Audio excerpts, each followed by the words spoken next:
bom dia, boa noite, boa tarde para quem estiver vendo esse vídeo. A gente está aqui para apresentar um projeto do Quilombocoto, que seria Histórias Pretas, do projeto Semana da História Preta. Eu sou a Lua do Quilombocoto, sou da freguesia de Porto Alegre, Rio Grande do Sul, e estou aqui para falar um pouco sobre várias civilizações africanas para além de Kemet, junto com meu parça Murilo, Antes da gente iniciar esse projeto, só para dizer o que a gente faz na organização. Aqui em Porto Alegre, a gente tem o projeto AG1+1, em que a gente busca alimentar a galera da rua.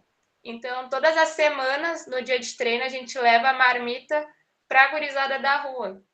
Também estou no outro projeto da casa, que é o Orixás e Pretagogias, em que a gente tem como objetivo estudar a espiritualidade africana de vários países, e tudo mais.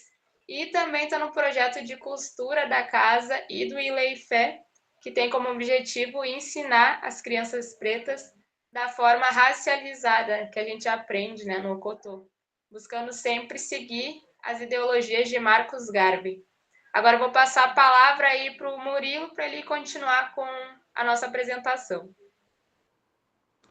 E aí, pessoal, tudo bom? Como a Lu já disse, eu sou o Murilo aqui do Quilombocoto, da freguesia de Campinas, São Paulo. Estamos aqui para apresentar para vocês a videoaula desse projeto nosso, contando um pouco da história preta. O nosso tema são grandes sociedades africanas além de Kemet, porque quando se fala geralmente de sociedades africanas antigas, a primeira coisa que a maioria pensa é Kemet, que é mais conhecida, foi mais difundida.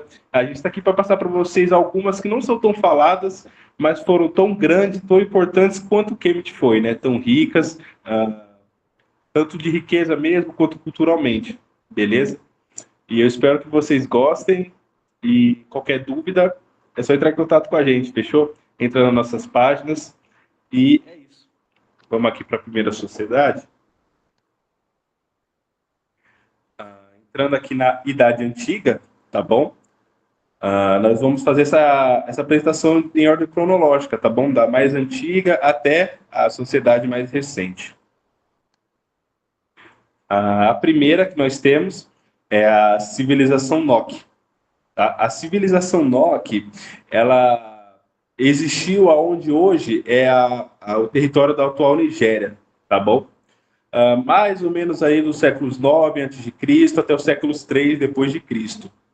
A civilização Nok, ela se formou através de grupos nômades, de coletores e caçadores. Esses grupos nômades, eles começaram a se agrupar entre a bacia do rio Níger e do rio Benue.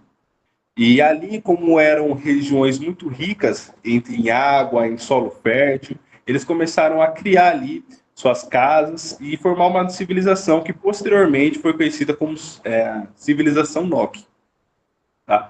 Civilização que sempre foi muito forte na agricultura, graças ao seu solo fértil, tinha uma cultura muito rica e também tinha uma alta tecnologia para a época em fundição de metais, dominavam bastante a metalurgia. Então, nós vamos aqui para frente.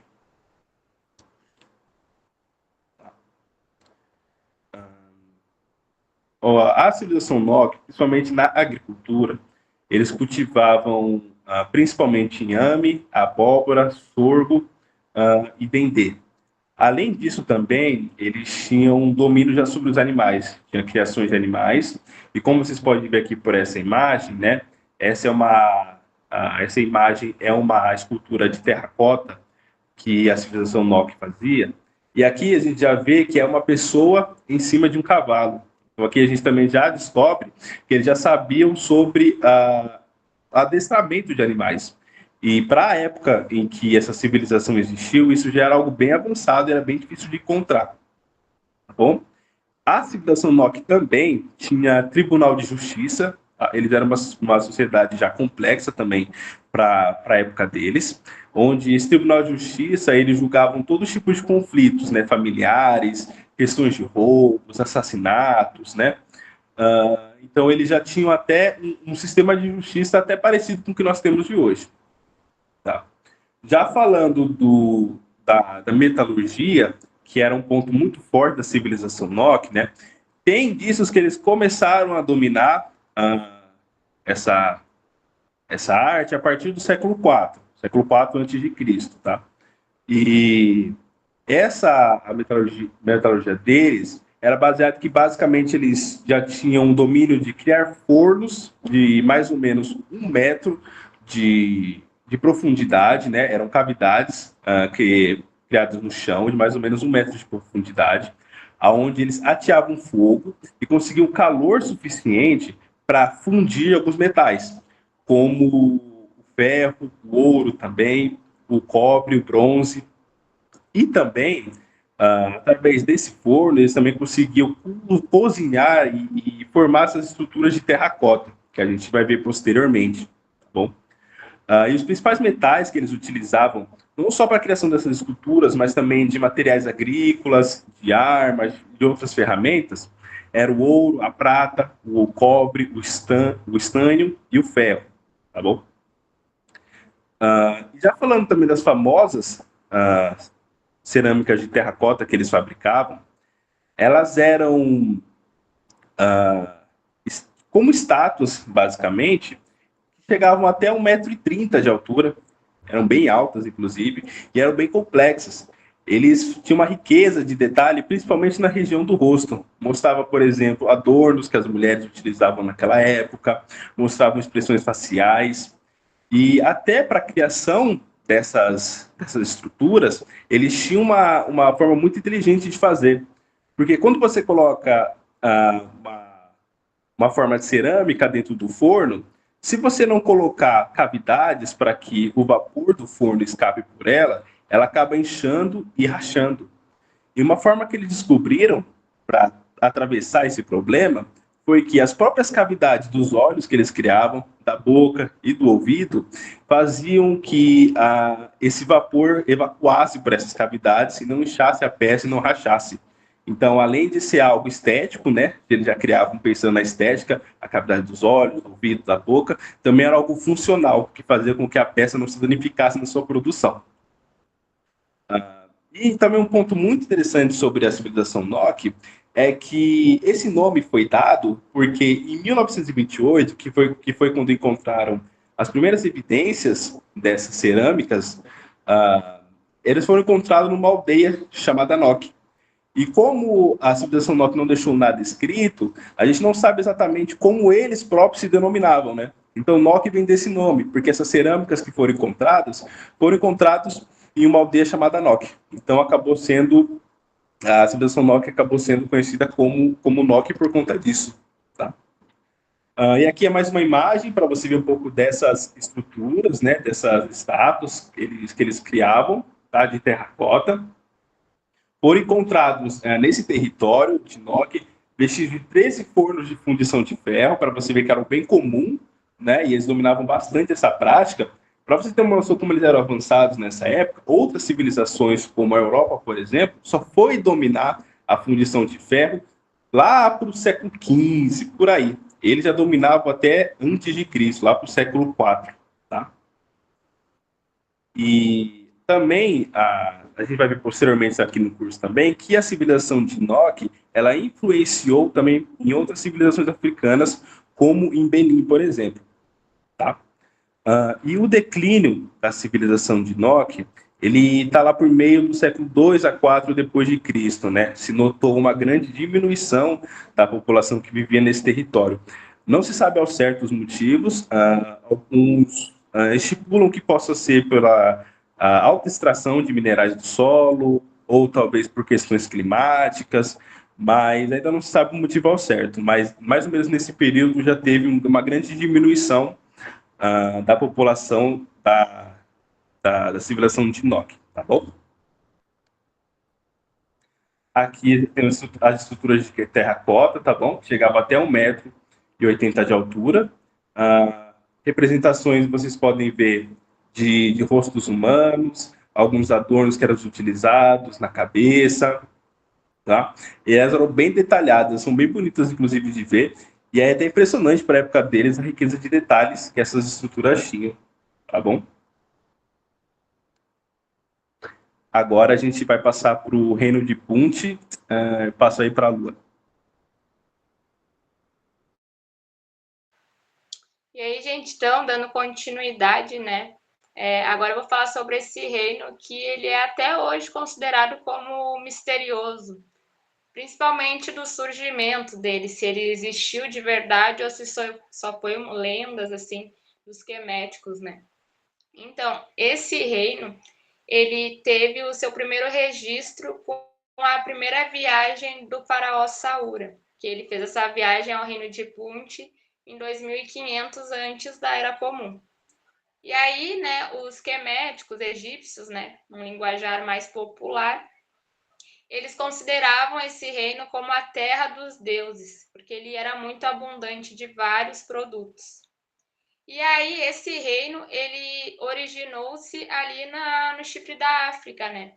Nos países que hoje seria a Etiópia, principalmente, né? A Etiópia, Sudão, Sudão do Sul, Eritreia e a Somália, como está dizendo ali no mapa. E aí esse lugar em si, ele foi considerado o berço da humanidade e também foi dominado pelos cuxitas, né? E aí, como ele foi importante, né, para os egípcios, para os queméticos? Por quê? Por causa que tinha vários produtos. Como que acontecia as trocas, né, desses produtos? Era através do Mar Vermelho, né? Era muitas viagens longas de navios, né, pelo Mar Vermelho, onde os queméticos iam até Punt para conseguir esses objetos. E aí as trocas dessas mercadorias, elas aconteciam por via terrestre. E aí conta, né, que essas viagens, né, a maioria, elas aconteciam por intermediários. Então, quer dizer que não eram os queméticos que iam até Punt. A maioria que ia eram comerciantes até o lugar. E aí eles chegavam, né, no Kemet, e aí falavam várias histórias de que era muito belo, era uma terra dos deuses, tinha muita coisa. Então, eles contavam muitas histórias para conseguirem vender, né, os produtos da terra. E aí os queméticos eles ficavam muito maravilhados, né, com essas histórias desses comerciantes. O primeiro registro que tem na história, assim, que data ali do Antigo Império, é de um habitante da cidade de Assuã, em Kemet, que ele vai dizer que ele foi 11 vezes ao Punt, né, a terra de Punt, com o rei dele, para comprar várias coisas. E já um outro registro, já na data do Novo Império, foi com a rainha Hatshepsut, que eu vou falar no próximo slide. Pode passar. E aí, então, né, o que a gente tem, assim, desse reino, né? Não é muita coisa, pelo menos não disponível, assim, na internet, mas, assim, nas pesquisas que eu fiz, conta que foi no reinado da rainha Hatshepsut, que isso foi na 18ª dinastia, que ela conseguiu trazer registros, né, desse reino. E aí conta que ela ia atrás, né, de vários produtos como o incenso. O incenso ele é muito importante para os médicos para poder fazer rituais, né, principalmente ao deus Ra. E aí então eles queimavam o incenso, né? O primeiro ali que está no slide, o Líbano, eles queimavam de manhã. O mirra eles queimavam no período do meio-dia e o kipe eles queimavam à tarde.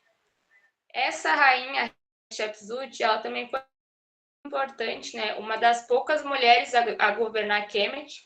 Ela foi importante justamente por ter feito um templo para ela mesma, né?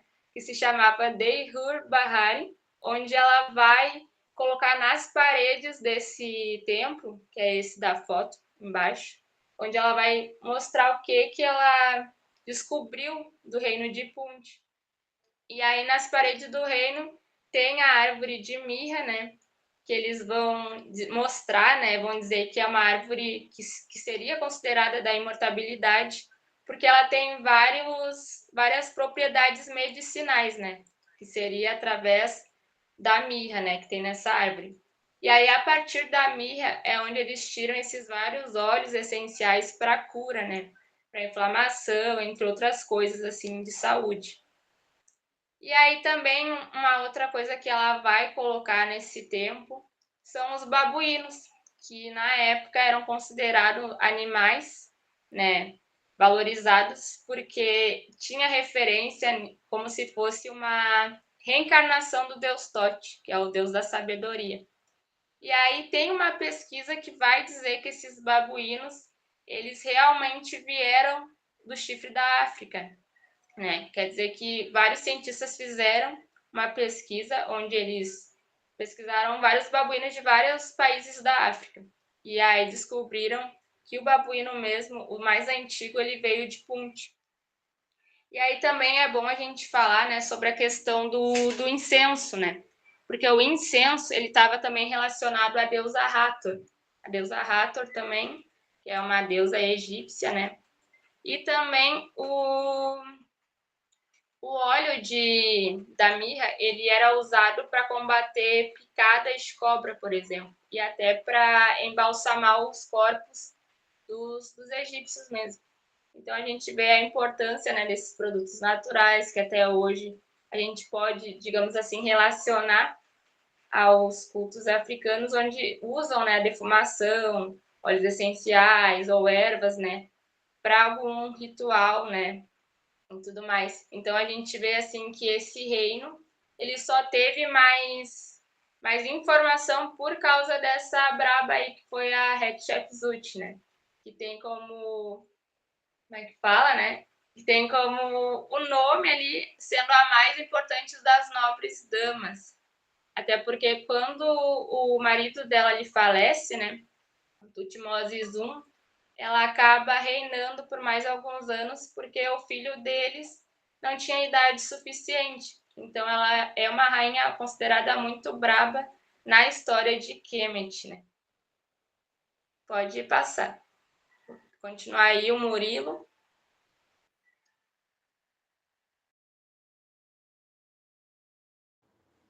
Bom, agora a Pode gente já está passar. chegando aqui na Idade Média.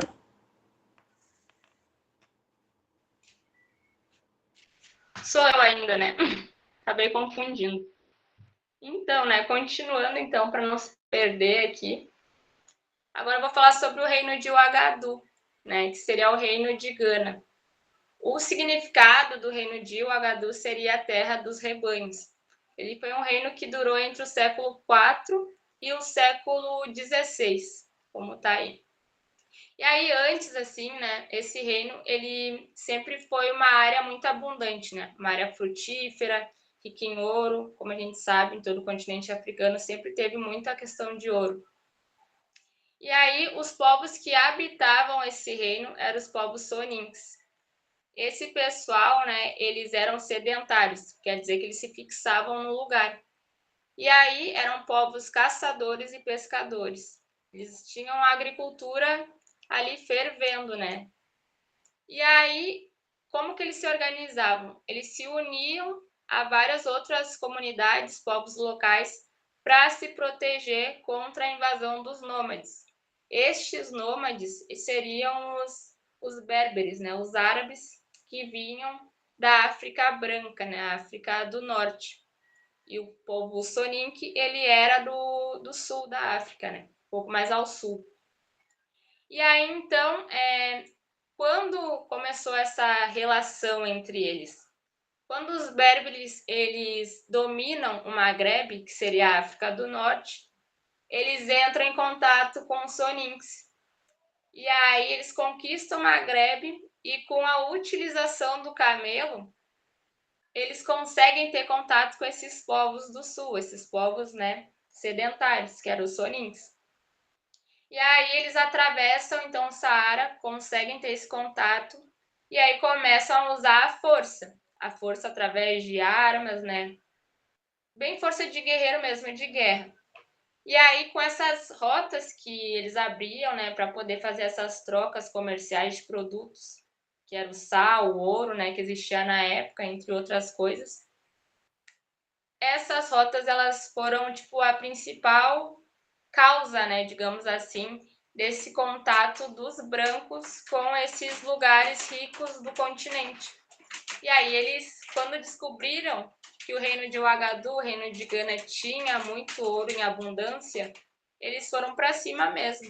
E aí conta, né, que tem um comerciante árabe chamado Al-Bakari. Quando ele chega ao reino de Gana, né, de Ouagadougou, ele fica impressionado porque tudo era feito de ouro, né? As vestes do rei eram feitas de ouro, chapéu, os trajes do cavalo, né, de cavalaria, né, também era feita de ouro. O rei ele era muito cuidadoso também com os animais, né, principalmente o cavalo, que era a forma, né, deles conseguirem fazer essas viagens longas e tudo mais. Então, tipo, os brancos assim se admiraram, né, de ter um reino tão à frente, tão tão rico, né, e civilizado do que eles viram naquela época. E aí conta também que o rei, né, o rei de Gana, ele ganhava esse título, seria o rei guerreiro, e ele tinha esse controle total, né, tanto sobre as rotas e produtos, tanto poder administrativo, religioso e político. E também quando ele morria, quem era o sucessor, como que eles faziam assim para conseguir escolher um rei melhor, né, para dominar o lugar, controlar. Eles usavam uma cobra. Então eles se reuniam ali, o grupo de sucessores se reuniam e colocavam uma cobra. Aquele que ela picasse se tornava o novo rei. Então era assim que eles faziam para dar continuidade, né, a esse controle desse reino que foi tão abundante, né, nesses séculos. Pode passar. E aí conta então que o reino de Ouagadougou ele tinha duas capitais. A Algana, que era a cidade onde morava o rei, era um lugar tão sagrado que, tipo assim, eles faziam os rituais sagrados e nem mesmo os súditos podiam entrar nesse lugar. Aqueles que ousassem entrar sem a permissão do rei ou de outra pessoa importante, eles eram levados à pena de morte. Eles matavam geral mesmo. Então era uma capital muito importante, né, para o rei. A outra também muito famosa é a Combisale, né, onde moravam a maioria dos juízes e dos fiscais. Era nessa cidade onde acontecia o comércio de ouro, de produtos, né, como sal, como eu disse, de animais também. E também era onde acontecia a cobrança dos impostos, porque era onde tinha aquelas rotas, né, do Saara para outras regiões da África. E aí conta também que nessa cidade, nessa capital de Cumbicale, era onde tinham 12 mesquitas para os muçulmanos, né, os árabes, fazerem as cerimônias religiosas deles.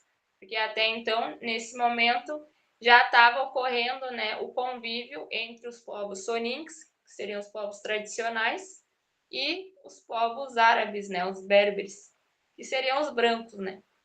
Pode passar.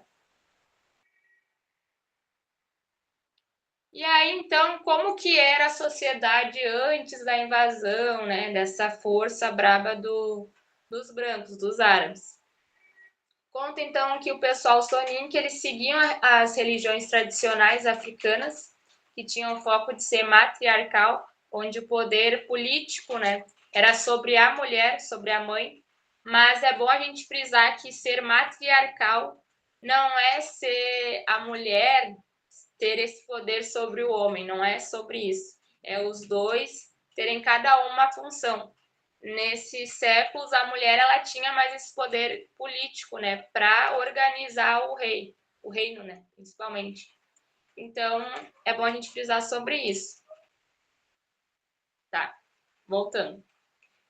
Então, sobre o comércio, né? O comércio, ele não era de escravos da mesma forma que os brancos fizeram com os africanos aqui na América, né? Como a gente conhece.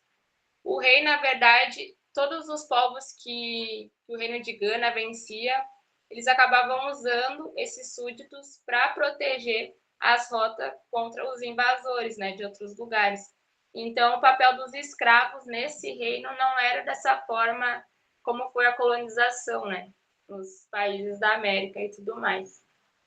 O que eles comercializavam? Comercializavam o ouro, anões de cola, peles de animais, marfim, que é um produto retirado do elefante. Retiravam também o sal, né, do lugar, que tinha muito na época, até porque o Saara, antes dele se tornar deserto, ele era um mar, né? Então tinha muita quantidade de sal. Também comercializavam os tecidos, tâmaras e os vários cavalos, né, para poder fazer essas viagens. Qual era a religião que o reino de Gana seguia? Vamos dizer que seguia o animismo. Em 1871, um cara brancão ele colocou, né, intitulou de animismo os povos tradicionais que não seguiam a religião branca, né? Então eles vão chamar de animismo religiões que cultuam os ancestrais e as forças da natureza. No reino de Gana também tinha o maior número de pessoas que vinham, né, eram na verdade influenciadas por esses árabes, né, os berberes. Eles seguiam o islamismo, onde coloca Alá como a figura central. E aí, o que fez, né, o reino decair, né, terminar? O declínio começou com duas versões, digamos assim. A primeira versão vai dizer que quando os almorávidas, que seriam esses árabes, chegaram lá no reino de Gana, eles começaram a converter geral para seguir a religião deles, que era o islamismo. E eles usaram a força para isso, né? Igual os europeus fizeram aqui na América Latina, na América do Norte. E a outra versão vai dizer que, por ter expandido tanto, o reino ele acabou sendo um alvo assim, de outros povos. E aí, com a seca, também fez a população ficar sem alimentos e tudo mais. E aí, o que vai também ter esse papel importante assim, na época é a causa da islamização mesmo, sabe? De islamizar esses povos que seguiam a tradição ancestral mesmo, né? E aí vai dizer, então, que os almorávidas, eles atacam a capital Conguissali e o reino ele acaba sendo dividido, né, em duas partes. Os almorávidas, eles ficam com a parte do norte e aí eles fazem várias propagandas para cagar a imagem do reino. E depois o pessoal do sul, né, acaba se refugiando, seriam os sonins, eles se refugiam para o sul para conseguir manter, né, essa tradição deles. E aí depois, no século XIII, que quando o reino de Sosso e do Mali, né, que eu vou falar em seguida, quando eles crescem, eles conseguem dominar toda essa região de Gana. E aí é onde o Império de Gana ele desaparece, né, perdendo forças. Agora eu vou deixar, né, o Murilo continuar aí com a história.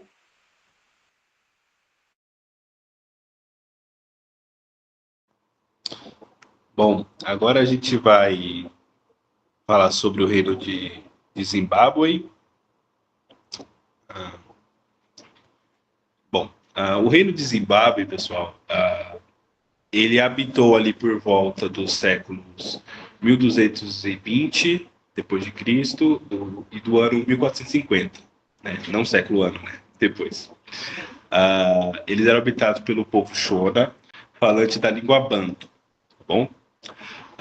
O reino de Zimbábue ele foi principalmente conhecido pela sua arquitetura avançada, né, que a gente vai ver aqui, muito interessante, inclusive que deu o próprio nome para o reino, tá? Porque Zimbábue significa grande muro de pedra, grande estrutura de pedra, né? E como a cidade era formada por essas estruturas de pedra, acabou sendo o próprio nome do reino, tá bom? E tinha um comércio muito forte. Bom, falando aqui da arquitetura de Zimbábue, que é o principal ponto, a arquitetura de Zimbábue era formada por blocos de granito sem argamassa, que eram empilhados uns sobre os outros e formavam essa estrutura como tem aqui nessa foto, né? Esse muro bem grande, todas as estruturas, todas as casas, tudo na cidade era formada por essa estrutura de blocos de granito sem argamassa, tá? Inclusive, é muito bonito de se ver, é bem impressionante todo o tamanho, a dimensão dessas estruturas que eram criadas, tá? E esses conjuntos, né, de edifícios eram chamados de Zimbábue em Banto, e como o reino é formado por 100% por essas estruturas, acabou sendo dado esse nome, tá bom? De Zimbábue. A arquitetura de Zimbábue tinha um local que chamava de o Grande Recinto, tá? Que era um muro alto formado por essas pedras sem argamassa, que eles davam. Era primeiro esse formato em círculos cilíndricos, era um muro bem grande, tá? Que ele cercava toda a cidade, né? Como se fosse mesmo um ovo, assim, em formato oval. Ele cercava toda a cidade. E depois desse primeiro grande muro, você tinha um segundo, como ser mostrado nessa imagem, né? Que ele também era construído. Esse segundo, ele criava como se fosse um corredor, né? Entre o primeiro, criava um corredor que dava espaço para você chegar em uma grande torre, também que era formada dessas pedras, que ficou conhecida como Grande Recinto, tá? Essa estrutura, porque ela era muito alta, ela tinha mais de 80 metros de altura e ali era muito importante tanto para a visibilidade quanto para a defesa também da região, tá bom? E ela até ficou conhecida como o maior monumento africano antigo, tá? E Zimbábue, ele prosperou principalmente por conta da sua agricultura, tá? E dos seus depósitos de ouro. O comércio de Zimbábue, ele tinha bastante rotas comerciais com várias outras regiões africanas, tá bom? E principalmente os seus depósitos de ouro, que ficavam mais à superfície do território, quando eles esgotavam, eles criavam minas de quase 30 metros de profundidade para estar conseguindo captar esse ouro, porque ele é extremamente importante para a economia de Zimbábue, como para todas as outras civilizações da África, né? A África sempre foi muito rica em ouro.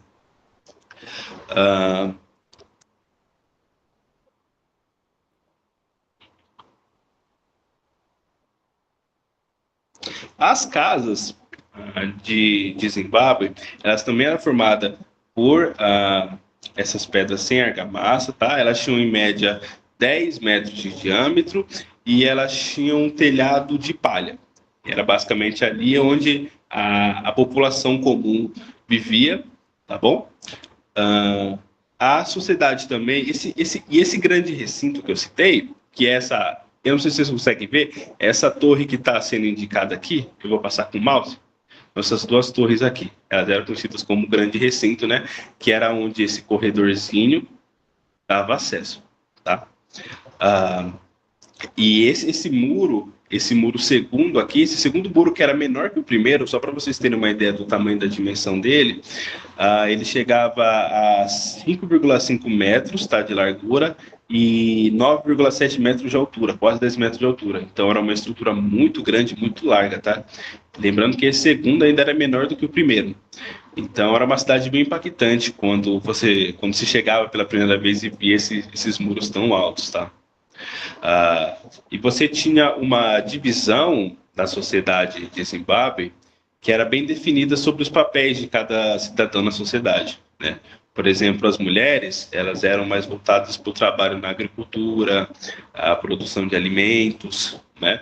Já os homens, eles caçavam, eles pastoreavam, eles faziam roupas, tá? E basicamente você tinha pessoas dentro da sociedade de Zimbábue que elas tinham terras, né? E tinha pessoas que não tinham terras, que não tinham uma propriedade. Essas pessoas que não tinham a propriedade, elas geralmente habitavam na propriedade de outro, né? E trabalhavam para esse outro, cuidando da lavoura, dos animais, caçando e tudo mais. Em troca, elas recebiam abrigo, recebiam alimentos. E isso era uma forma também, vamos dizer assim, de que há classes sociais dentro de Zimbábue, né? Então, por exemplo, um homem, ele era bastante reconhecido se ele tinha propriedade e tinha muitas pessoas morando nas propriedades dele, né? Várias pessoas trabalhando para eles. E, inclusive, algumas dessas propriedades dessas casas foram encontrados até resquícios de fogo, né? O que mostra que eles acabavam, em certo ponto, entrando em conflito uns com os outros, muito por conta da propriedade do que era produzido, tá? Mas a sociedade como um todo vivia numa relativa paz, tá bom?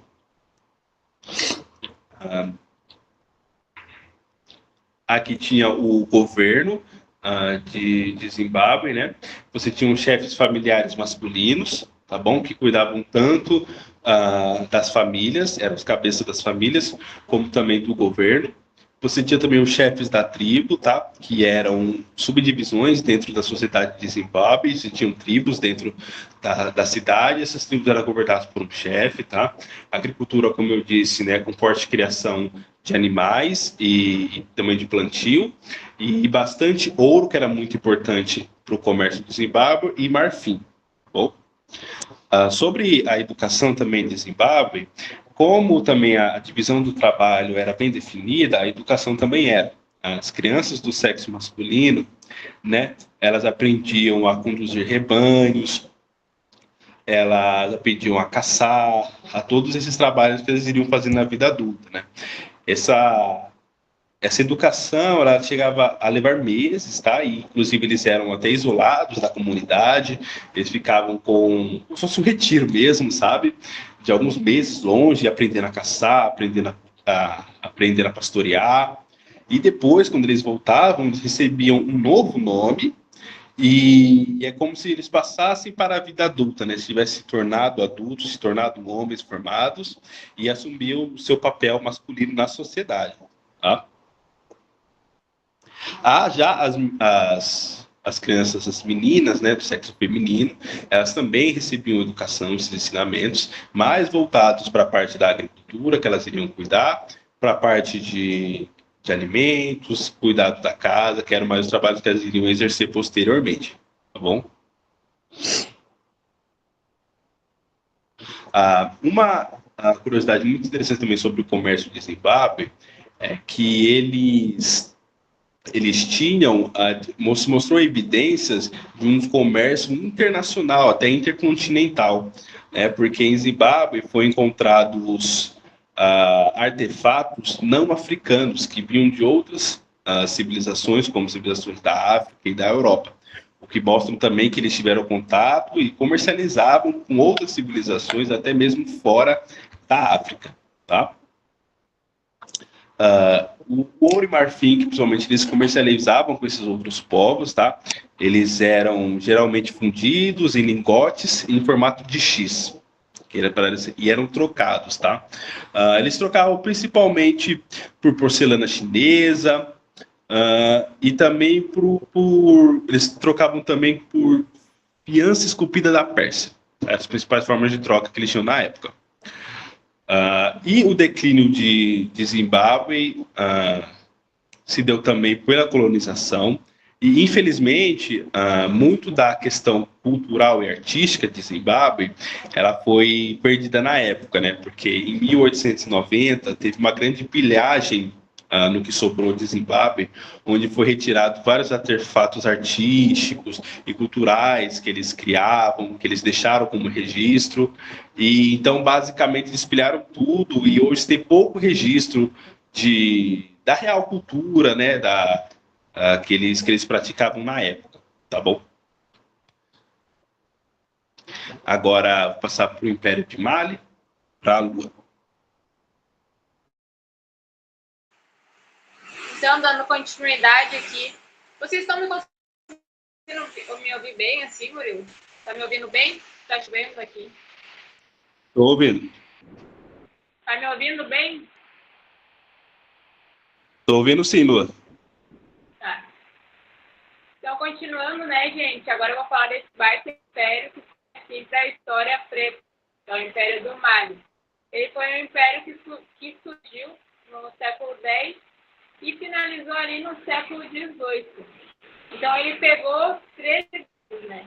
Da média, moderna e a contemporânea. Pode passar.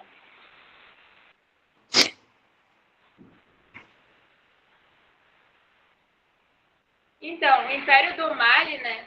Antes dele ser conhecido por esse nome, os povos povos mandingas chamavam ele de Mandencurupa. Esses povos, assim como os povos soninques e os povos também do reino de Punt, a maioria eram também de agricultores e caçadores. E, né, como a gente sabe, no continente africano o pessoal sempre viveu em comunidade. Então, é certo que eles tinham essas comunidades formadas. Tem um registro que conta que eram 12 comunidades. E aí, antes desse império, né, surgir, ele começou, na verdade, com a derrota, a queda do reino de Gana, como eu falei nos slides anteriores. Quando o reino de Gana ele desaparece, o reino de Sosso ele domina o lugar. E aí eles começam, né, a dominar todas as áreas, a invadir outros povos que eram vizinhos, né, do reino de Gana. E isso vai incluir o Império do Mali, né, que era o Mandencurupa.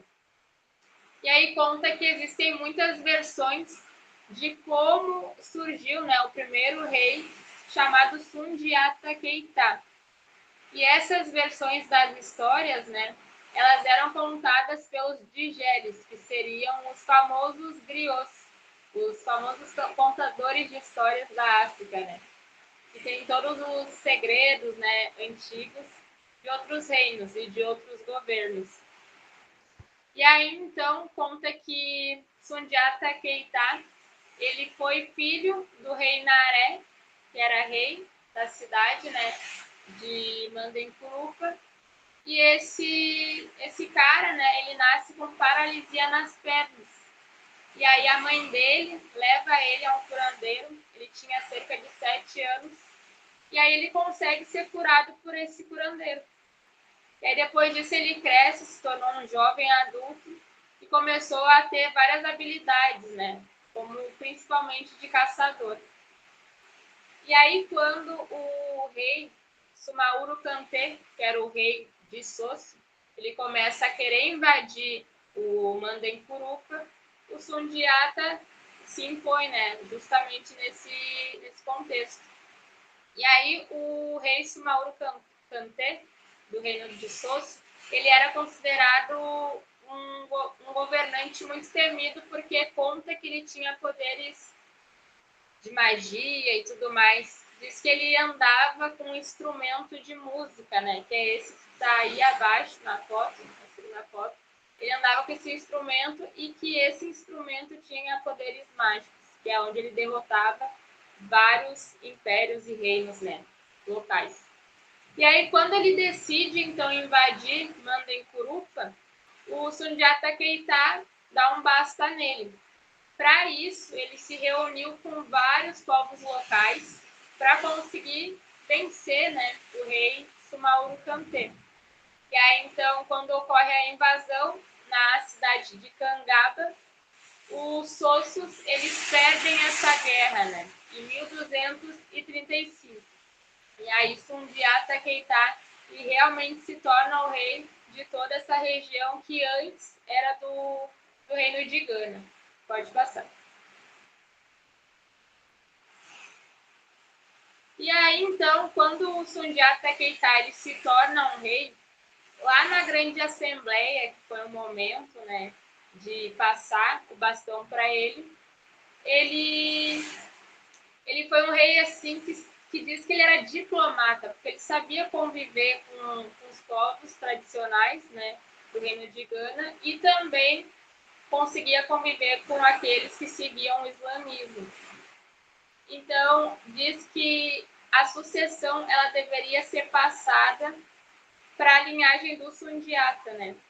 E os próprios príncipes, eles deveriam casar com a primeira esposa, que deveria ser da mesma linhagem da mãe do Sundiata Keita, do clã Condé.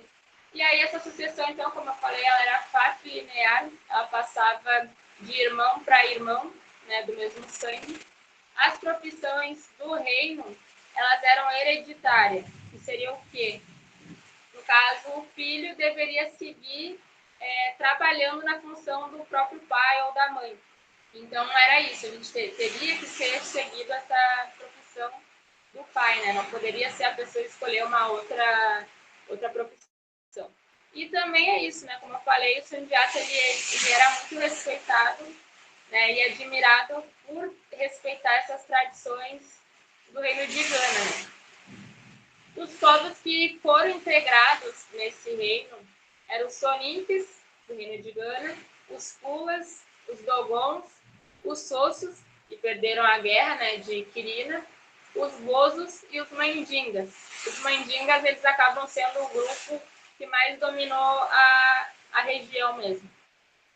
E aí todos esses povos, eles pagavam tributos ao rei, né, para poder estar ali morando nessa área. E aí a capital, na época, era de Niane ou Mani. E esse lugar, ele era muito próximo à área de vegetações, né? A florestas, principalmente. Então, o limite do império, né, do Mali, ele ia até uma floresta, que era onde eles conseguiam vários produtos, né? E aí eles iam atrás do ouro, eles também comercializavam o ferro, o azeite de dendê. Era onde também eles conseguiam colher vários alimentos, né? Como feijão, cebola, alho, berinjela. E também onde eles criavam os animais, que eram bois e gados. Então, era uma região muito frutífera, né? Como eu falei lá no início do Reino de Gana, foi uma região muito disputada, né? Tanto pelos povos pretos quanto pelos árabes que vinham do norte da África, né? Da famosa África Branca.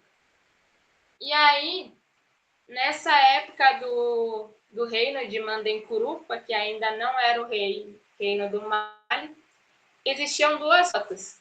A rota do Manden, que ficava ao norte, onde era dominada, né, pelos almorávidas, e as caravanas que ficavam ao nordeste.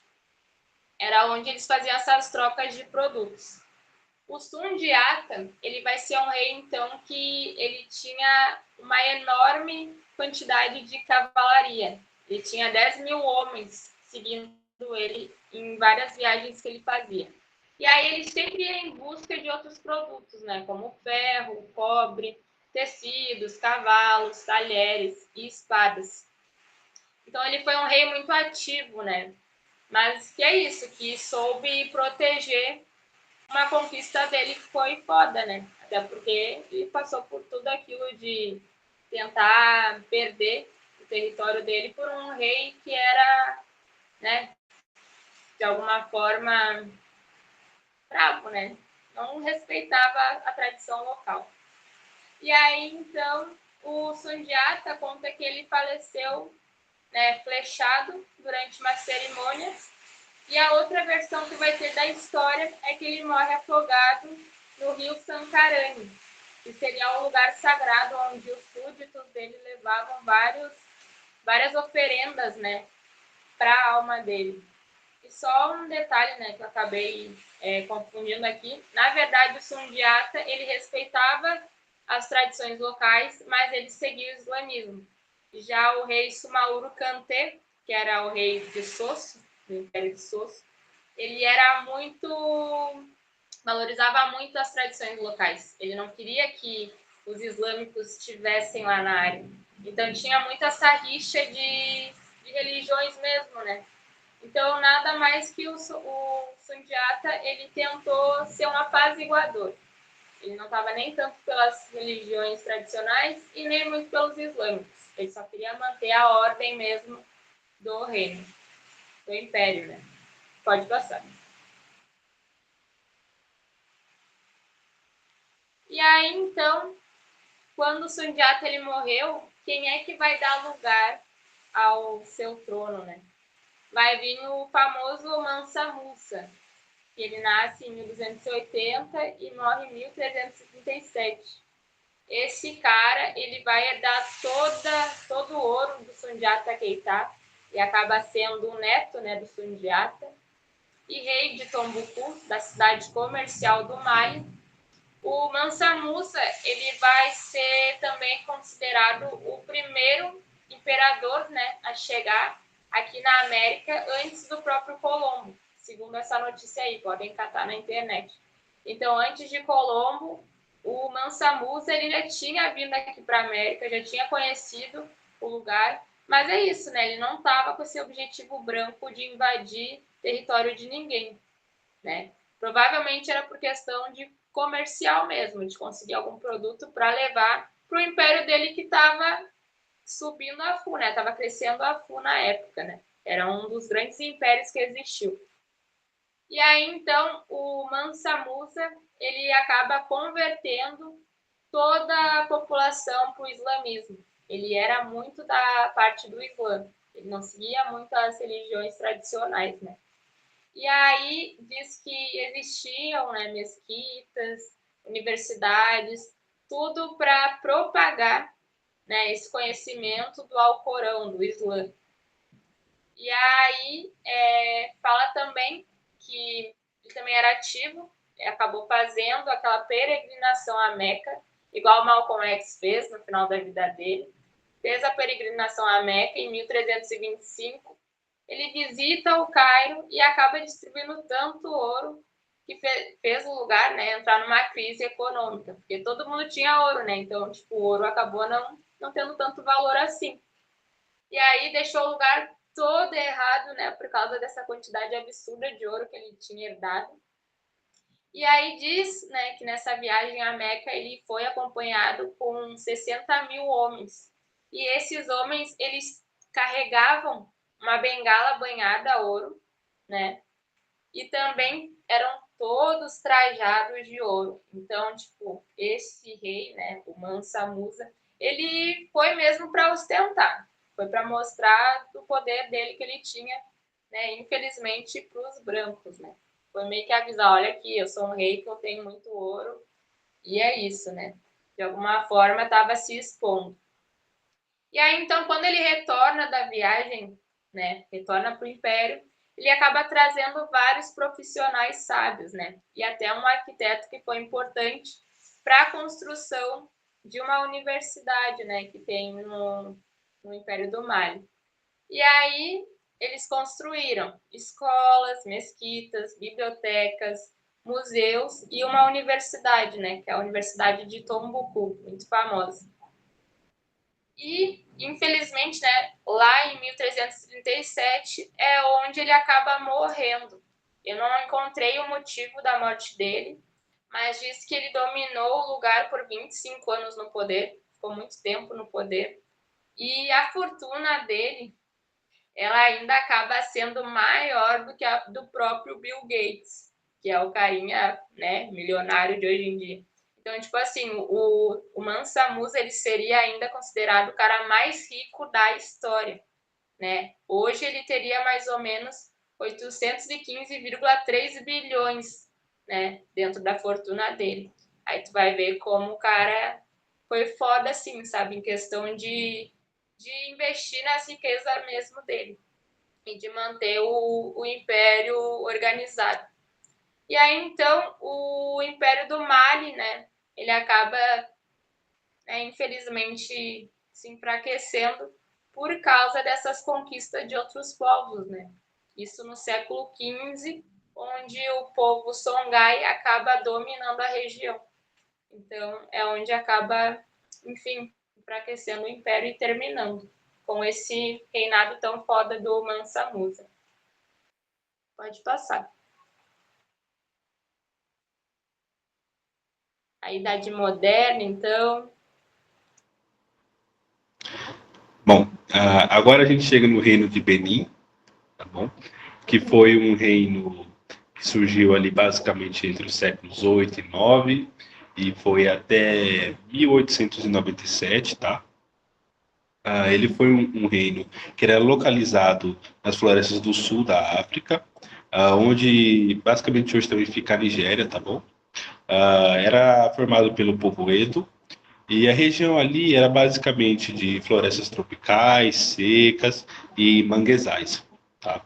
A estrutura de Benin, ela era formada pela própria capital, que também chamava Benin, e por tribos ao entorno, tá? A capital e todas as tribos ao entorno, elas eram comandadas pelo Obá, tá bom? O Obá, ele era o comandante de todo o reino, E ele era até considerado, ele tinha até direito divino de governar. Ele é considerado tanto um líder político também como um líder religioso.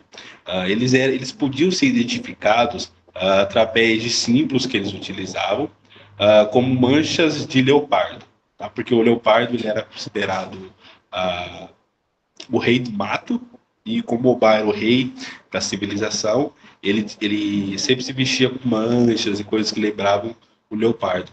Inclusive, uma curiosidade é que nenhuma pessoa em Benin podia matar um leopardo, tá? Só que podia matar um leopardo era o Obá, que fazia isso em um ritual uma vez por ano, exatamente para mostrar o seu poder e o seu domínio. Tá bom? E, inclusive, o Obá mais conhecido, tá, mais famoso de Benin, foi o Ewari, o Grande. Ele governou ali por volta de 1440 até 1473. Ele foi responsável por um grande boom econômico de Benin e também por introduzir regras governamentais que perpetuaram até o fim da civilização, tá? Como, por exemplo, o poder hereditário, né? O próximo Obá era o filho mais velho do anterior. Quando o Obá morria, o seu filho mais velho, ele assumiu o cargo, tá? E também a cidade de civilização de Benin, você tinha a capital, a própria Benin no centro. Em volta, as primeiras cidades, logo em volta da capital de Benin, elas eram governadas por príncipes que eram indicados pelo próprio Obá, pagavam tributos ao Obá e obedeciam às ordens deles, mas também tinham as suas regras próprias em cada tribo. E a segunda e última camada de tribos, né, que ficava mais nas periferias, elas pagavam tributos ao Obá, mas elas não eram governadas diretamente por eles, né, nem por líderes que eram indicados pelo Obá. Elas eram um pouco mais independentes da capital, tá? E o idioma falado em Obá era o Kiwa. Não tenho certeza se fiz a pronúncia correta, mas eu acredito que seja isso, tá? Então a gente tem um pouco do comércio, da agricultura de Benin, tá? O comércio era muito forte, Benin produzia principalmente bronze fino, tá? Que eram o que eles usavam para formar essas esculturas, como você pode ver nessa imagem e nessa aqui também, que a gente vai falar mais um pouco para frente, tá? Que ficaram bem famosas em Benin. Inclusive, essa aqui é uma das heranças da civilização de Enoque, tá? Que Benin acabou absorvendo também. Tanto que você encontra até semelhanças com as estruturas que foram encontradas em Enoque, tá bom? O desenvolvimento do comércio, tá? De Benin se aconteceu principalmente porque Benin ele era um intermediário entre os reinos. Então muitos reinos que ficavam em torno de Benin passavam por Benin para fazer comércio entre si e acabavam também fazendo comércio com Benin. Então isso melhorou bastante, alavancou bastante a economia local, tá? E o comércio era muito forte com algodão, pedras semi-preciosas, peixe, sal, inhame, gado, tá? E outros animais também. Um dos indícios disso, de como Benin era um reino intermediador, foi que foram encontrados, por exemplo, búzios que vinham da Pérsia em Benin, tá? Que mostravam que eles faziam comércio também com reinos da savana do norte africano, tá? Lá mais ou menos para o século XV, XVI, Benin também começou a fazer comércio com os portugueses, tá? Eles faziam comércio principalmente de miçanga, roupas de algodão, marfim e também o comércio de escravos. A escravidão em Benin também, ela era fruto de, principalmente, vencidos de guerra, né? Povos que eram derrotados em guerra também se tornavam escravos em Benin, tá? Bem diferente da escravidão que aconteceu, a escravidão branca, né? Principalmente aqui nas Américas do Sul, na América do Norte, tá? A escravidão que existia em Benin era bem diferente, tá? Os escravos, eles viravam escravos também dessa forma, derrotados de guerra, tá? E eles eram usados para servir ao reino de Benin, tá? Tanto que em 1516 o próprio Ewari, né, o Grande, ele acabou com o comércio de escravos em Benin, porque ele queria que esses escravos fizessem parte do exército de Benin, tá? E até em 1514, após contato com os portugueses, o o Reino de Benin fez uma excursão para a Europa, para Portugal e também para o Reino Britânico, né? Porque eles tinham interesse em obter armas de fogo, né? Entre outros recursos desses reinos da Europa, tá?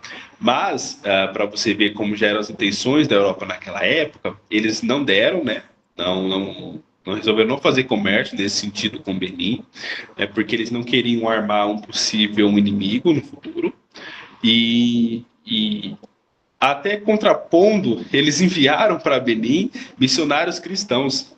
Os objetivos deles eram cristianizar o Obá e o resto da população em seguida. Né? Então já dá para ver um pouco das intenções da Europa nessa época, mas não aconteceu. Né? O Obá era bem apegado às religiões tradicionais, e o cristianismo até teve criação de algumas igrejas em Benin, mas elas não vingaram, tá? A grande massa da população seguia as religiões tradicionais da época, tá? E o, como eu disse, essas esculturas de latão de Benin ficaram muito famosas e bem conhecidas, né? Elas foram criadas com esse bronze fino, tá? Elas representavam, como nessa imagem aqui, por exemplo, é a imagem do Ewari, tá bom? Foi o maior governante de Benin. Eles eram bem conhecidos também por esse adorno na cabeça, que o Obá sempre utilizava, tá? Nessa aqui na foto também a gente pode ver guerreiros, aqui a gente pode ver crianças. Então eram imagens que chegavam até 43 centímetros de altura, eram placas assim bem grandes, bem grossas também de bronze, e que representavam o próprio bar, representavam pessoas, animais. Tá? Então Benin ficou bem conhecida por essas esculturas de bronze, que também foi uma herança herdada de Nock. Como Nock produzia com terracota, Benin também produzia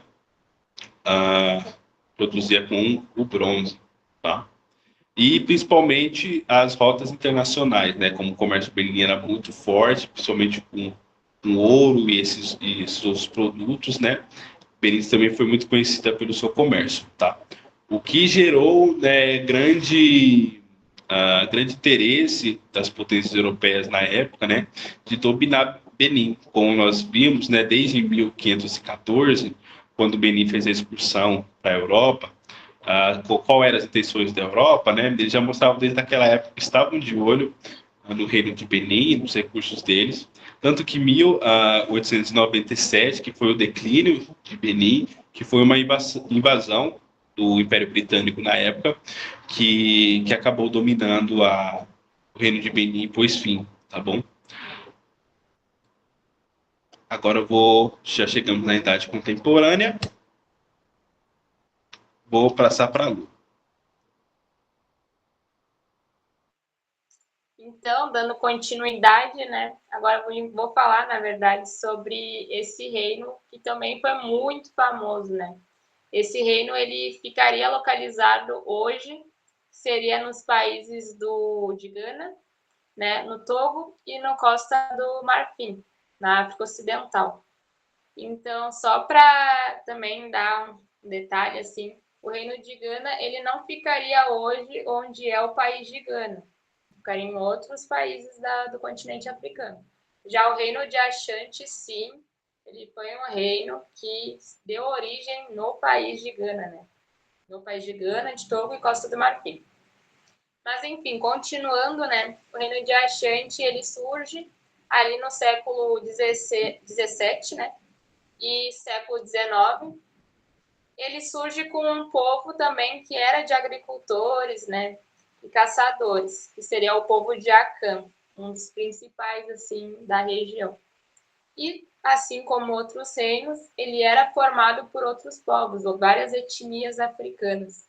Dentre elas tem os Ashanti, os Fanti, os Denkira e os Akawano, que é as que mais aparecem assim nas histórias do reino de Ashanti. A sociedade que era organizada na época, ela tinha três classes. Tinha a aristocracia, que seria o rei e os sacerdotes. Tinha também os cidadãos e os escravos, né? E como o Murilo pontuou, não era da mesma forma, né? Como a gente disse, que nem os brancos fizeram aqui nas Américas. Antes da colonização, né, do Reino de Achante, dessa região, eles tinham 2 assentamentos. Tinham os centros comerciais e também tinha as capitais políticas. E aí a economia do lugar, ela tinha muita agricultura extensiva. Ele acabou sendo um reino que se desenvolveu muito com o surgimento da metalurgia do ferro, né? Então, com agricultura extensiva, várias indústrias e principalmente os artesanatos, né, diversos da época, fez o reino ser tão foda quanto os outros que eu já citei, né? A crença que eles seguiam era de que o indivíduo, né, a pessoa, ela era formada por 2 elementos. E aí seria o sangue da mãe e o espírito do pai, né? O reino de Achante, os povos, eles também seguiam essas religiões tradicionais, né? Aqui do lado, né, é bom frisar que na foto onde está um rei aqui seria o Prempreum, que foi um rei que eu vou falar mais à frente. Pode passar. Enfim, então no reino de Achante, a localização ela ficou muito conhecida na história como a Costa do Ouro, porque ela tinha muito ouro, né? Eu acho que é bem óbvio isso. E aí, como que começou essa exploração dessa região? Diz que em 1470, né, já no século XV, com a colonização dos brancos, né, europeus, os navegadores lusos chegam na região e põem para funcionar a colônia deles de São Jorge já em 1482, que acaba sendo concedida por um líder local. Por quê? Porque os europeus, quando chegaram lá, eles começaram a colocar os povos, né, as etnias, umas contra as outras. E aí eu vou explicar um pouco, né, de como mais ou menos funcionou essa estratégia deles, né, para ferrar com esse reino. E aí, então, diz que na história, um dos parceiros que foram amigos, né, dos europeus, foram a etnia Fante. Eles foram os principais, assim, a fazer essas parcerias comerciais de produtos. E aí diz que esse reino, ele nasce com o Império de Gal. Quando o Império de Gal, ele declina, né, ele acaba caindo, desaparecendo, em 1591, é onde o poder do lugar, ela, no caso, se descentraliza, né? No caso, não tinha mais ninguém dominando a região, com poder só para si. Então, em 1591, já no século XVI, não tinha um governante próprio, né, no reino. Eram vários povos tentando, né, dominar a região. E aí, com o início do tráfico negreiro, e aí começa essa questão de mandar, né, súditos, né, povos vencidos das guerras começam a trocar com os portugueses e os portugueses acabam comerciando, né, em troca desses escravizados, né, comercializavam as armas de fogo. E aí é onde começa várias guerras, né, nessa região de Achante. Nesse período tinham 3 classes, né? Tinha os assalariados, os príncipes mercadores e tinha os mulatos, que eram fruto desses relacionamentos, né, dos povos tradicionais, né, os povos locais africanos, com os europeus. Então acabou surgindo muito mulatos. E aí diz que já ali no século XVII, né, surge a Confederação Achante, onde o povo Denquira ele acaba saindo dessa confederação dos Achante, para eles darem início à expansão deles e para assim eles conseguirem cobrar os impostos desses outros povos, né? Porque eles queriam, na verdade, poder para eles mesmos, como eu falei no início. Já em 1690, ali, finalzinho do século XVII, é onde eles vão fundar a cidade de Kumasi, que ela foi fundada, né, por esses povos imigrantes, né, que vinham de outros lugares.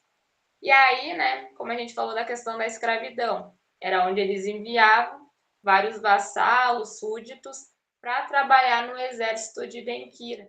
Então, esses povos que acabaram fundando o Kumasi, eles mandavam esses súditos, né, os vassalos, para trabalhar para os Denkyira, que eram esse povo, né, que tinha o domínio sobre a região. E aí, incluindo, né, dentro desses vassalos, era o Osei Tutu, que ele viria a ser o próximo rei do reino de Ashanti. Antes de falar sobre o Osei Tutu, essa foto aqui do meio é da Nanaya Santewa, que é uma rainha que também ela vem a ser muito importante para a história do reino de Ashanti, né? Eu vou falar depois. Mas continuando, então, o Osei Tutu ele acaba sendo esse vassalo que foi entregue para o poder de Denkyira para trabalhar no exército deles. E aí ele acaba sendo refém dos Denkyira e consegue escapar de lá. E aí ele vai para a etnia, né, para a região do povo Akawama. E aí ele começa, né, a aprender várias táticas de guerra, né, várias ideias de como se organizar. E aí diz que ele fez uma amizade com um sacerdote que se chamava Okonfo. O Okonfo ele acaba ajudando então o Osei Tutu, né, se reúne com ele e volta de novo, né, para Kumasi para conseguir o poder para eles de novo, né? O poder para o povo, não só para uma única etnia, como os Denkyira estavam fazendo. E aí diz que em 1699, já final do século 17 e início do século 18, acaba tendo uma guerra Ashanti desses vários povos, né, africanos. E aí é onde o Osei Tutu ele acaba derrotando a etnia dos Denkyira e conseguindo esse poder para o povo, né, dominar a região. Também conta, né, que o Osei Tutu ele foi responsável por organizar vários centros especializados, junto com outras pessoas, né, líderes de outros povos. Eles organizaram uma fabricação de banquetas, de tecelagem e de cerâmica, entre outras coisas. Pode passar.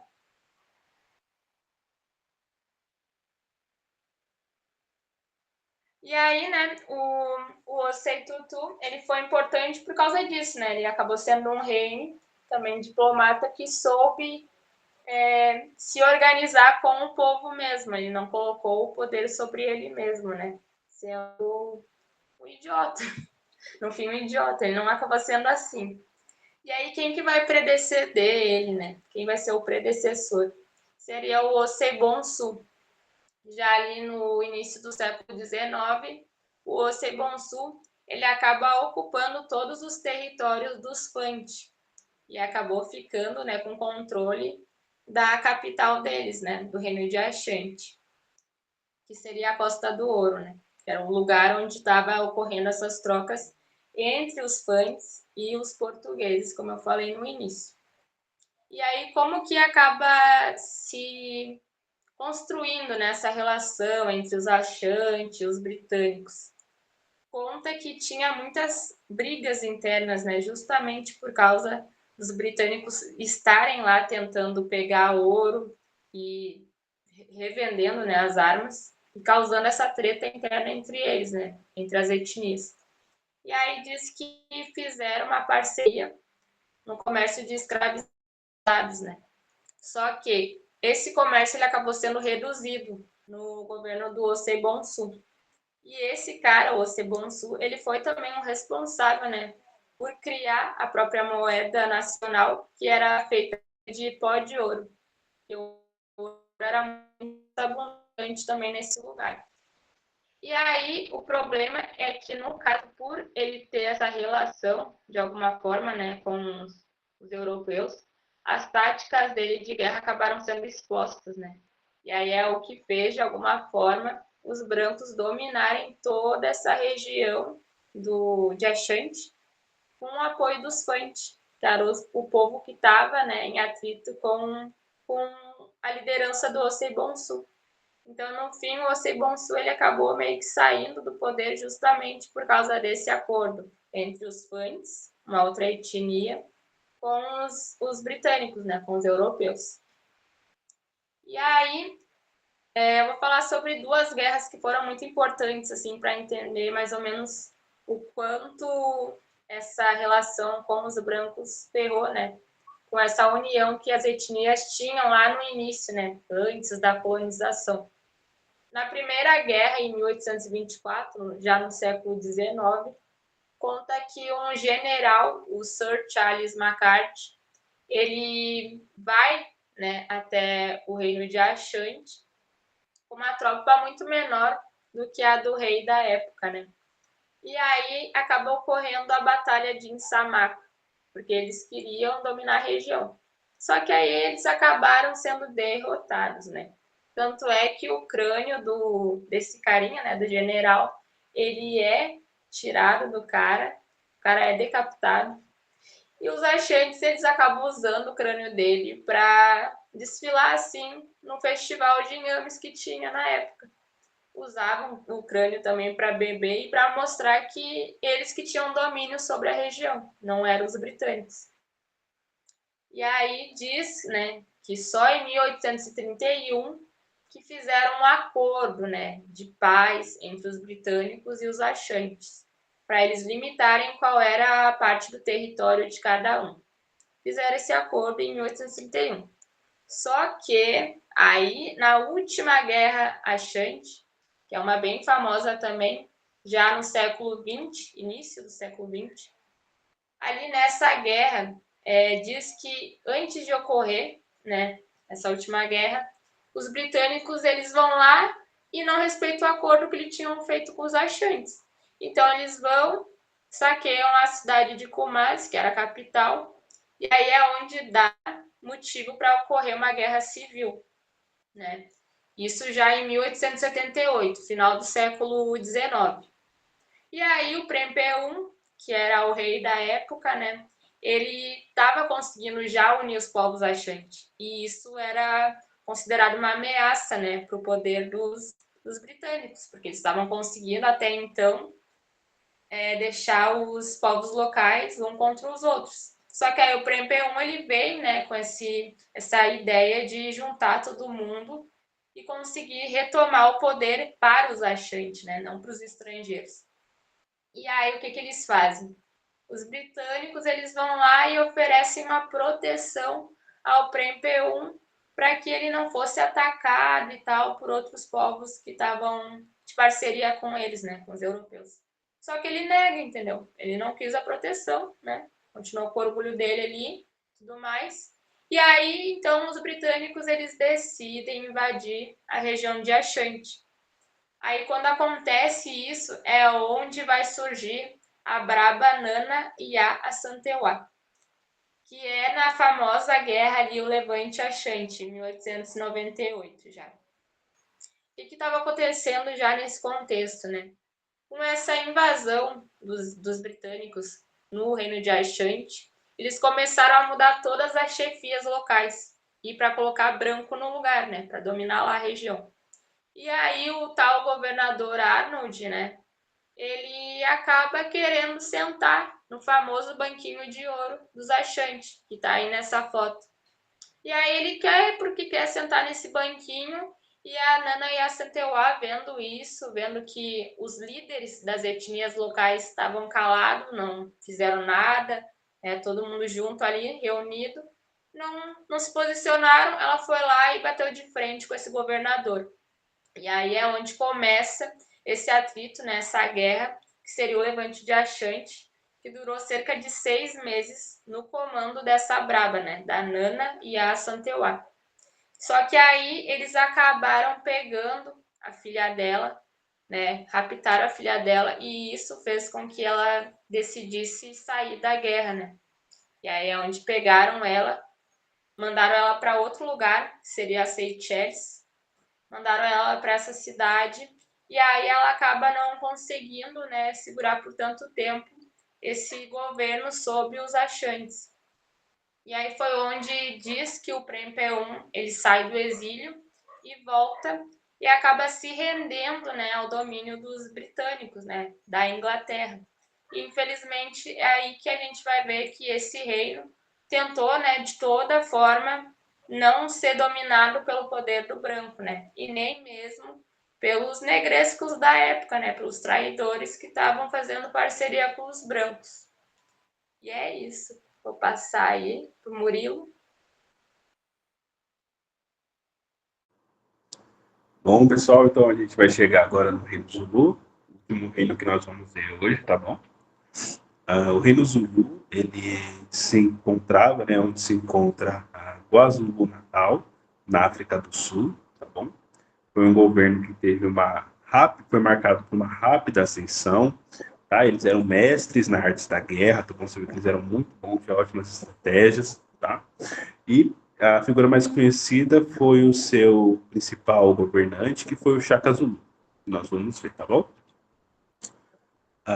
Bom, mas para começar, é importante entender que o reino de Zulu, nos seus primórdios, não era um reino, né?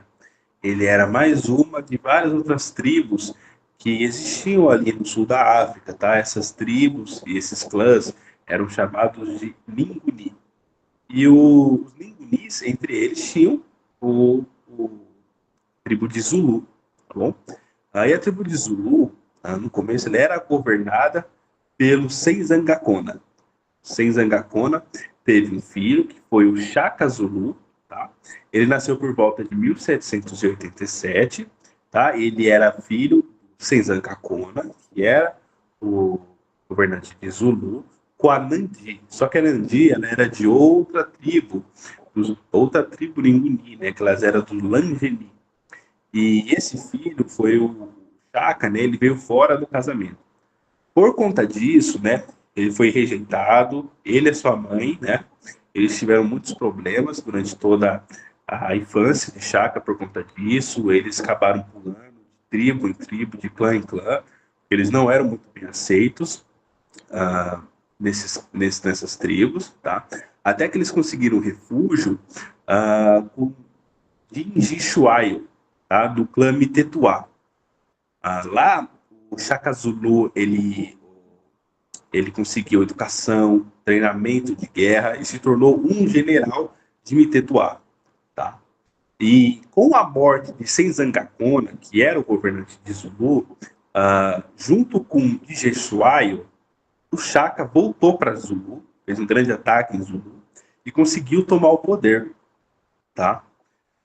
Quando o Shaka toma o poder, ele se torna o novo governante de Zulu, né? Ele que saiu, né, de Zulu sendo um filho rejeitado, né, conseguiu voltar anos depois como governante, tá bom? Quando Shaka entra como governante de Zulu, ele implementa várias táticas de guerra e armas novas para o exército, tá? A tática de guerra é a tática conhecida como chifre cabeça de boi, aonde os soldados mais veteranos, eles formam a base do chifre, e os mais novos, eles formam o corpo do chifre, né? Com forma de que essa tática consistia em você ir flanqueando o exército inimigo até você cercá-lo, né? E aí atacando pelas costas, né? Por isso que é chamado de chifre de cabeça de boi. Ele saiu chifres vindo da base, né? Pelos dois lados e indo cercando o exército inimigo, tá? Além dessa tática de guerra, que vocês vão ver que foi muito eficiente no futuro, o Shaka Zulu também trouxe a Icloá, que é essa lança aqui da imagem, inclusive essa imagem é a imagem da representação do Shaka, tá? Ele segurando a Icloá, que é essa lança, só que ela é uma lança que ela é mais curta, tá? Ela não é tão comprida como, vamos dizer assim, a lança convencional, o que permitia que ela fosse mais leve e de mais fácil manuseio, tá? E o escudo grande, que é esse escudo que ele está segurando também, se tornaram as armas oficiais do exército de Zulu, tá? Com essa nova tática de guerra e com essas novas armas, a Shaka começou o que foi chamado de Minfekani. Tá? Minfekani, a tradução é esmagamento, e foi basicamente a expansão da tribo Zulu para se tornar o reino de Zulu. Então Zulu começou a avançar sobre as outras tribos, os outros clãs em volta, tá? Anexando eles, exilando muita gente, né? E assim ele foi dominando as outras tribos, os outros reinos em volta, até dominar todo o sul da África, e aí Zulu passou de uma tribo para o reino Zulu. Tá? Ele absorveu todas as outras tribos, os outros clãs, e se tornou o reino de Zulu. Para vocês verem como as táticas de Shaka e o novo armamento que ele trouxe era tão efetivo. Tá? Só que Shaka, aqui é só interessante de ver, aqui uma representação da estratégia, basicamente. Aqui você pode ver, ó, onde eu estou passando com a seta, é basicamente o que o exército fazia, tá? Durante a guerra, para cercar o oponente, tá?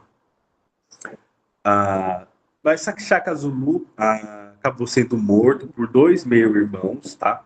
Em 1828, tá?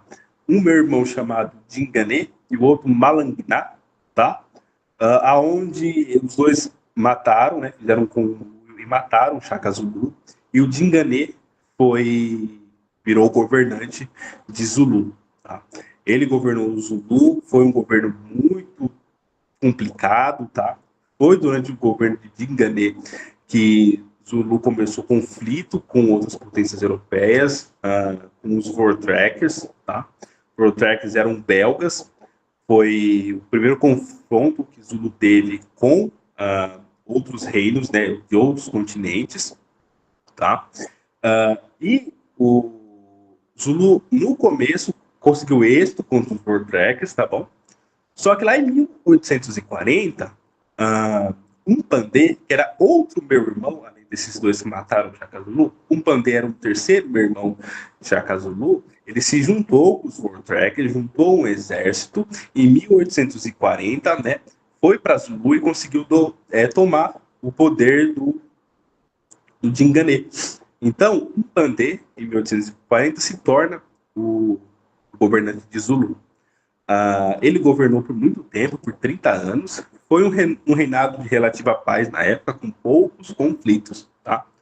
E Dingane teve um filho, ele morreu. Seu filho foi chamado de Cetshwayo. Tá? Ele assumiu o poder de Zulu em 1872. E ele chegou na hora mais difícil, né, da história de Zulu. Tá? Porque em 1879 se estoura a Guerra Anglo-Zulu, que foi quando o Império Britânico, na época, começou incursões contra Zulu. É interessante e bom ressaltar que, no começo, o Império Britânico sempre teve relações com o reino de Zulu, até amigáveis, inclusive, de trocas e comércios. Mas chegou um belo dia em que o Império Britânico entregou uma carta para Cetshwayo, que era o governador de Zulu, basicamente exigindo que Zulu se rendesse, que os britânicos iriam tomar as terras, que eles iriam assumir o controle total da região, dos recursos, e que Zulu ia começar a viver através das leis e dos ditos do Império Britânico. Cetshwayo recusou, né, com certeza, esse acordo, vamos dizer assim, né? E aí foi quando estourou a Guerra Anglo-Zulu, né? Para você ver que no começo, basicamente todos os reinos africanos antigos tiveram ali um período de relativa paz com os brancos e comércio, mas que eles no final sempre crescem os olhos para a África e pelas riquezas e querem tomar tudo, tá? Então aí em 1879 estoura a Guerra Anglo-Zulu. Tá? Em 22 de janeiro de 1879, né, você tem a batalha mais conhecida, que é a Batalha de Sandjuana, que foi uma batalha em que o exército britânico tenta invadir Zulu e eles são derrotados muito por conta dessa estratégia de Shaka, que ainda era utilizada na época, que era a estratégia de chifre de boi, tá? Era a qual o exército Zulu cercou completamente o exército britânico, tá? E conseguiu derrotá-los. Para vocês terem uma noção, eles tiveram uma baixa de mais de 1.400 homens só nessa batalha, né? Isso gerou uma ira muito grande para o governo britânico na época, que inclusive estava já querendo, por conta dessa derrota para os Zulus, na Batalha de Sandjuana, eles queriam já trocar o general do exército britânico. O general, sabendo que eles queriam trocar ele acelerou o passo, né, para que isso não acontecesse. Então, ele chamou mais de 5.000 homens britânicos para reforçar o exército. E começou uma investida contra o Reino de Zulu, sem a autorização, inclusive, do governo britânico, né? Porque ele sabia que tinha que mostrar algum resultado, senão ia tirar ele dali, tá? E aí teve, inclusive, um ataque Zulu a uma base britânica que já estava perto do reino. Essa investida não teve sucesso, e aí foi quando o exército britânico mudou a formação exatamente para tentar mitigar essa estratégia do Chaka, né, de chifre de cabeça de boi. O exército britânico ali basicamente formou um quadrado, né, onde tinham artilharias em todos os lados para tentar impedir que eles fossem cercados. Tá? E aí teve muitas batalhas durante isso, com derrotas e vitórias dos Zulus, mas a última batalha aconteceu em 4 de julho de 1879, que foi a Batalha de Ulundi. Ulundi é o nome da capital de Zulu. Foi quando o exército britânico juntou todas as suas forças e foi invadir o reino de Zulu. Infelizmente, Zulu não conseguiu vencer essa batalha, né? Os britânicos conseguiram invadir, prendeu Seth Shuayo, né? E tomou controle do reino de Zulu. Né? A história não acabou aí por si só, né? O reino de Zulu teve mais 2 outras revoltas, né? Guerras civis contra o colonialismo britânico, tá? Mas infelizmente em 1879 foi quando acabou mesmo a independência, né? Zulu como um reino independente africano. Tá? Mas fica aí muitos ensinamentos, inclusive o Chaka, né? O Chaka ensina bastante a gente, foi um cara muito foda, né? Ele conseguiu fazer com o exército. Mas infelizmente em 1879 acabou sendo derrotado, tá? E, bom, queria agradecer aí, né? Todo mundo aí pela atenção, pela paciência. Não sei se a Lua quer começar com as considerações finais ou eu posso começar.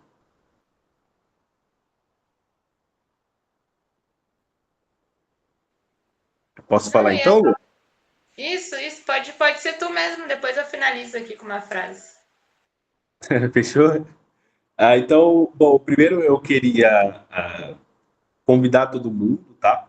Para conhecer aqui mais o nosso trabalho, conhecer o Quilombo Cotô, a nossa organização, tá bom? Estamos presentes em todas as redes sociais, principalmente no Instagram, vocês vão encontrar várias páginas nossas lá, tá bom? O Instagram principal, que se chama Quilombo Cotô, temos várias outras frentes de trabalho também, temos podcasts, e enfim, tem bastante coisa, convido todo mundo aí para conhecer, tá? Espero que vocês tenham gostado. Não saiu da minha parte perfeito, da forma que eu queria, mas aí a gente fez da melhor maneira possível, tá bom? E passar para a Lua. Boa, velho. Não, só para finalizar, né, com uma frase do Marcos Garvey, que é o cara que a gente segue aqui, né, no Plumbocotô, que ele vai falar assim, ó: historiadores brancos têm tentado roubar do homem preto seu passado glorioso. E quando algo novo é descoberto, que reforça, né, a nossa posição, então isso é sutilmente rearranjado e creditado a alguma outra raça ou povo desconhecido. Marcus Garvey. Então, o Garvey ele já vem com esse papo, né, de fazer a gente entender que sempre quando o povo preto ele é o responsável por algo, né, considerado grandioso na história, né, como se fosse, por exemplo, as pirâmides do Egito, eles vão falar o quê? Que as pirâmides foram construídas pelos ETs, não foram por pessoas. Isso que a gente ouve muito, né, falando. E aí a gente percebe, né, que o branco ele sempre vai tentar diminuir a história do povo africano, né? E a gente vê aí, né, através desses vários reinos, que a gente nunca foi escravo, a gente nunca se rebaixou, nunca baixou a cabeça para o orgulho deles, né? Principalmente para a arrogância dos brancos, né? Então a gente percebe que se a gente não estuda a nossa história, a gente acaba tendo essa consciência de ser mesmo escravizado, né? De agir da forma que o branco quer, ser docilizado. Né? Então, a forma da gente estudar nossa história é isso, é a gente rever, né, esses bravos aí que deram experiência para nós de como nunca se render às táticas de guerra, principalmente de colocar uns contra os outros, né, que ainda os brancos fazem, né, através dos movimentos políticos deles, né, tanto esquerda, direita, eles fazem isso para nos manter sempre desunidos, sendo que o caminho vai ser sempre esse, né, como o Marcos fala, né, de raça primeiro, né, e aí tá a bandeira do pan-africanismo para ilustrar sobre qual caminho a gente tem que seguir junto, né, principalmente para não ser de novo derrotado, né, nas várias guerras que vão surgir ainda, né, contra o nosso povo. E é isso, gente. Espero também que vocês tenham gostado, né, tenham entendido a nossa visão e que nos acompanhem, né, como o Murilo falou, na nossa página principal, que é o Quilombo Ocotô. Acompanhem também porque todo mês a gente faz a Semana da História Preta. Agora no ano de 2025 já está rolando, né? É isso, se inscrevam, né? É muito essa pegada que a Lua falou mesmo, é muito importante nós estudarmos a nossa história, porque se a gente for depender da história do branco, né, a gente não conhece nada sobre o nosso povo, né, porque, por exemplo, você não vai estudar sobre nenhum desses reinos aqui na escola, por exemplo, na escola tradicional, na escola branca. Então, basicamente, você sai da escola, do ensino branco, acreditando que o povo preto sempre foi escravo, nunca existiu reis, nunca existiu exército, nunca existiu nada, sempre foi submisso ao branco, e é assim desde sempre, por isso que nós convivemos com eles. É basicamente isso que você sai pensando da escola, né? Então, quando você começa a estudar sobre os reinos africanos, você percebe que é o completo oposto, né? Tivemos reinos muito prósperos, muito ricos, né? E que perduraram aí por muito tempo, né? E, e que essa misturada de branco e preto não existiu desde sempre, né? Isso aconteceu através de processos históricos que nos trouxe para cá, né? Por isso é muito importante a gente estudar nossa própria história para a gente nos conhecer mesmo e termos autoestima, tá? A gente não precisa de referenciais brancos porque nós temos o nosso. Por mais, é isso mesmo que a Lua falou. Bora lá conhecer mais a gente, conhecer mais o Quilombo. E é isso.